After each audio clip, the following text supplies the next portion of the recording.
So in today's video, what I want to do is I want to walk you guys through some different scenarios where I've been using Perplexity's browser, how I've been using it in real world tests to show you how it does. And so just to give you guys a little bit of context, I am a marketer, a digital marketer specifically. I run my own agency called Click Consultants, where we do everything from the actual creation of content and stuff to the actual marketing of said content and stuff. And so we use most of these AI tools on a day-by-day basis in the marketing field. So a lot of these tests are going to be about things like generating leads and creating social media posts, etc., etc. As you can see here, I have the Perplexity Comet browser up. I'm going to pull over here on my screen. I have this notepad, and in this notepad, I have a list of local businesses. So basically I had ChatGPT 5 go out and do some research where it would go find local businesses in my areas that already had a website. So they're interested in that. They understand there's a benefit to having a website. Every single day I get 10 of these leads from local businesses like this, where it gives me their name,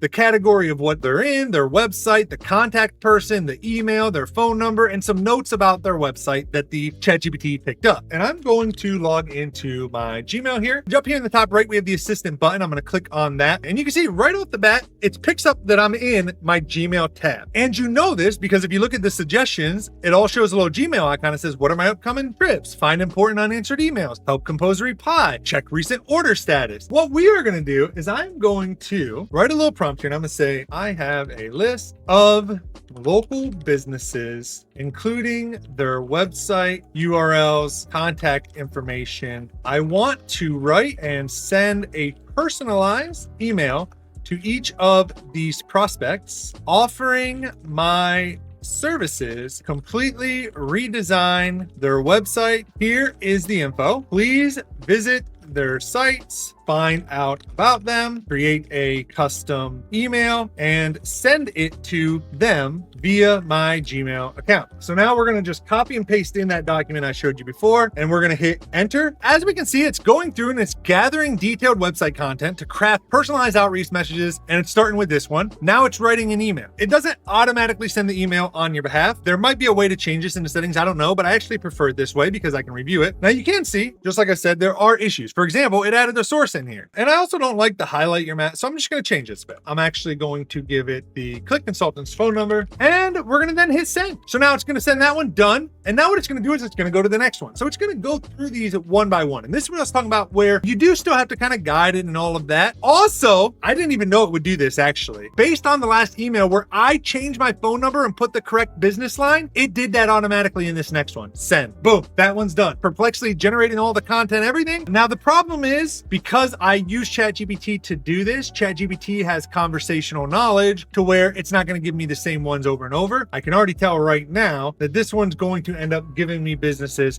that I have already sent an email to. So if I go into my Gmail account, you can actually see right here all of the different emails that we just sent off. If you're using it in here to look up companies, you know, obviously you can use the same conversation. You do have a library. And so you can keep coming back to the same conversation where, just like ChatGPT, yo, real quick, I promise it'll only take a second, but if you love these AI videos and you want to see the other side of my life, fatherhood vlogs, gaming sessions with my son, opening up Pokemon cards with him, crazy adventures, and just behind the scenes chaos, then you've got to check out my personal channel. Honestly, if you think that AI is crazy, wait till you see my real life as a single father. All right, the link's down below. Come hang out. So the next thing I'm going to show you is a little bit of research. So let's say we go to Google. Let's say we actually want to do our own research and find the sites we like. I'm going to have all these tabs open. I'm going to say, I have a bunch of tabs open about YouTube hooks. Gather all the insights and break it all down for me and summarize it all for me to just give me the useful information. Reviewing your tabs and browser history. Yes, it is also looking up its own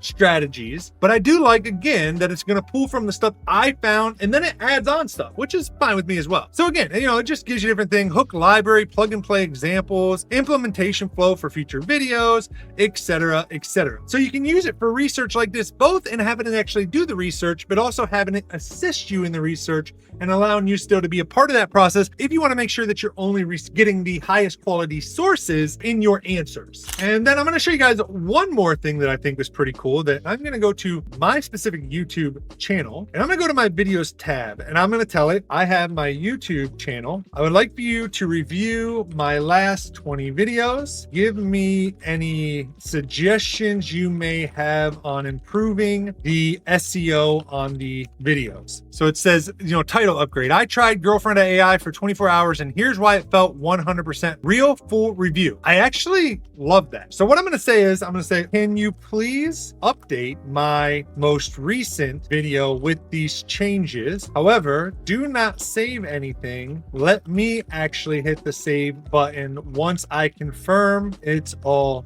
good. And I'm just going to tell it that and we're going to see what it does. So it can at times actually take over the tab that you're in and do stuff, click stuff, move stuff. So we're going to see if it does that. So it pulled it up, checking everything out. So you can see, this is how you know when it is taking over your browser. It puts this bluish green around the border. So right now it's looking at stuff. So for whatever reason, it seems like it's having a hard time doing this. So now it's scrolling down to find additional video options. I guess we'll find out at the end whether it actually changed that stuff or not, because it's not giving me time to see.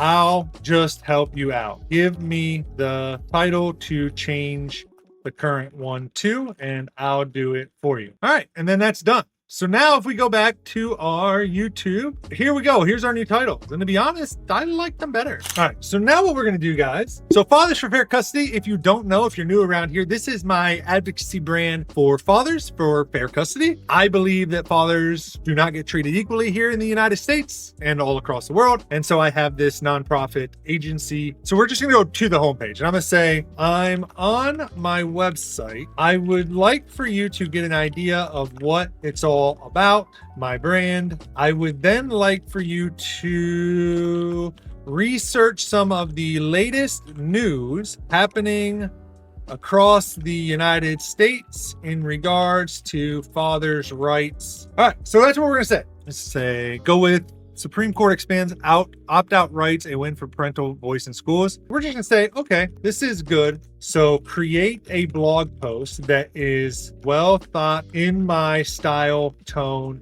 and voice, and then publish it to my site. So we're gonna go here, we're gonna go to posts. Right here, Ohio's shared parenting bill, why dads should rally behind the bipartisan push. So let's see, draft, has a slug, I'm the author, father's rights news. Okay, it doesn't have a featured image or anything. So I'm gonna say, okay, great job. What I want you to do is go to chatgpt.com, have it generate the blog post based on all the information you gathered, and then post that blog replace of this one you made. But again, it kind of shows that like this can actually use other large language models as well. Okay, so ChatGPT 5, as you guys can see here, and we're going to tell Perplexity in a minute, it's writing out the entire thing for us. So apparently it cannot like delete the data or what? I'm just gonna stop it. Instead of making this take longer than it's gonna take, we're just gonna do all this. So again, I mean, sometimes you gotta work hand in hand with this thing. Sometimes you can let it do its own thing. A lot of it really is the prompting and the workflow you come up with. A few minutes later. And we're gonna save draft one more time, and then we're gonna preview it. See it, equal time for dads inside Ohio's breakthrough custody bill. We're gonna hit publish, and boom, there we have it. So again, a little bit of work, but still much quicker than just me doing it on my own. Where stuff is at, I already did a video on Perplexity where I talked about a lot of this. This was more just taking you through some of the examples of how I use it. That is Perplexity Comet. So there we go, we tried it. Thanks for watching. If you're interested in AI, you should also check out this AI video I did.